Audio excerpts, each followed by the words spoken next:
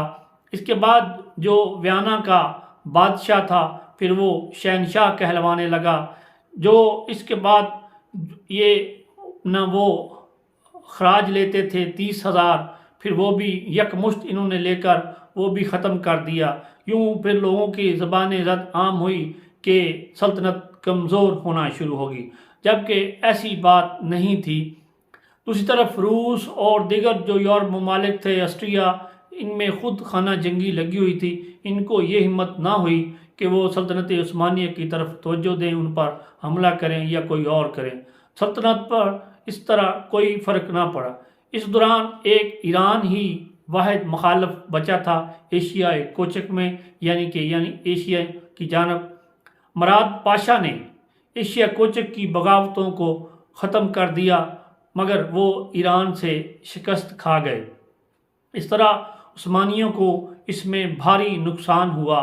پھر اگر بات کریں 1613 عیسوی کی، بحری قزاقوں نے سنوب پر حملہ کیا اور بحر اسود کو جو یہ وہاں سے جہاز آتے تھے یہ تھوڑا سا ہمارے جو عثمانوی جہاز سے لیٹ ہو گئے اور شہر کو بڑا نقصان پہنچایا۔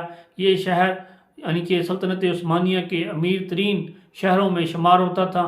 یہاں پر بحری قزاقوں نے بہت لوٹ مار کی اور بڑا نقصان پہنچایا اس شہر کو۔ تو بحری بیڑا دور تو اتنا نہیں تھا، نزدیک بھی اتنا نہیں تھا، مگر وہ اگر چاہتا تو بر وقت آ کر ان لوگوں کو بچایا جا سکتا تھا، ان کو شکست سے بچایا جا سکتا تھا، مگر ایسا بدقسمتی سے نہیں ہوا، ایک اور نقصان ہو گیا۔ تو اگر بات کریں پھر یورپ سے جو ان کے معاہدے ہوئے تجارتی، اس میں ایک بڑی دلچسپ بات میں آپ سے بات کرتا ہوں۔ ہالینڈ کے ساتھ جو ایک معاہدہ ہوا وہ اس میں انہوں نے سگریٹ نوشی عام کر دی۔ اس پر جو سلطنت عثمانیہ کے علماء اکرام تھے انہوں نے فتویٰ جاری کیا کہ یہ ٹھیک نہیں، ناجائز ہے۔ تو اس پر بڑا شورش برپا ہوئی۔ پھر یہ جو علماء دین تھے ان کو یہ فتویٰ واپس کرنا پڑا۔ اب بات کرتے ہیں سلطان کے مذہبی ہونے کی۔ سلطان احمد عابد زاہد پرہیزگار اور جو پچھلے 2-3 سلطان گزرے ان سے بالکل ہی مختلف تھا۔ یہ اس کا لگاؤ دین کی طرف تھا۔ جو اس دور میں ایک سیاہ قانون تھا کہ جو سلطان بنتا تھا وہ اپنے باقی بھائیوں کو قتل کروا دیتا تھا، مگر اس سلطان نے اپنے یعنی کہ سلطان احمد اول نے یہ قانون پاس کروایا کہ جو بھی سلطان آئے گا وہ اپنے آنے والے یا دیگر بھائیوں کو قتل نہیں کروائے گا۔ یہ قانون بن گیا۔ پھر اس کے بعد کوئی جو بادشاہ شہزادے تھے وہ قتل سے بچ گئے، کیونکہ یہ ایک عابد زاہد میں نے جیسے بتایا اس طرح کا بندہ تھا۔ اس نے یہ مسجد حرام اور ایک مسجد بنائی تھی، مسجد یعنی کہ احمد، جو سلطان احمد کے نام سے بنائی گئی۔ اس کے 6 مینار بنائے گئے۔ یہ ایک شاہکار تھا اس وقت۔ تو جب مسجد مکمل ہو گئی، سلطان احمد اس کا معائنہ کرنے کے لیے آیا تو دیکھا کہ اس کے 6 مینار ہیں۔ تو سلطان احمد بڑا ناراض ہوا۔ اس نے کہا کہ یہ تو مسجد الحرام کے 6 مینار ہیں، تو یہ آپ نے کیوں 6 مینار بنا دیے؟ ہم اس کا مقابلہ نہیں کر سکتے۔ لہذا فیصلہ یہ ہوا کہ مسجد الحرام کے مینار 6 کی بجائے 7 کر دیتے ہیں۔ تو پھر اس کے بعد یعنی کہ مسجد الحرام کے میناروں کی تعداد 7 ہو گئی۔ اس دوران ایک سیلاب آیا خانہ کعبہ میں، اس سے جو خانہ کعبہ کی دیواریں تھیں ان کو اور خانہ کعبہ کے ارد گرد بہت نقصان ہوا۔ تو سلطان احمد نے استنبول سے کاریگروں کو بھیجا اور خانہ کعبہ کی تعمیر نو کی۔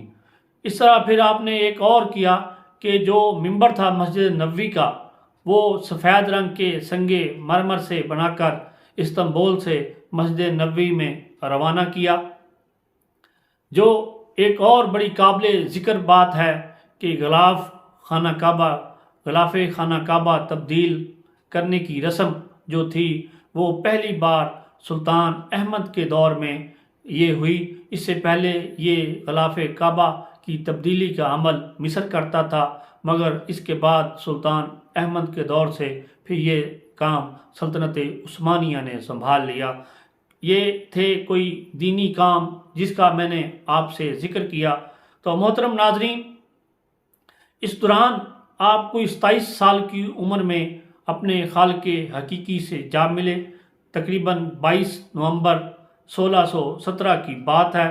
یہ 27 سال کی عمر میں خالق حقیقی سے جا ملے اور آپ کو مسجد احمد کے جو اس کے پہلو میں دفن کیا گیا، جو آپ نے بنوائی تھی مسجد ایک شاہکار کے طور پر۔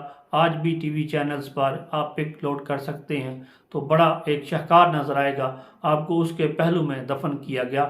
تو مجھے دیجیے اجازت، ملتے ہیں کہ اگلے سلطان کون ہوگا، 15ویں سلطان کی بات کریں گے انشاءاللہ تعالی۔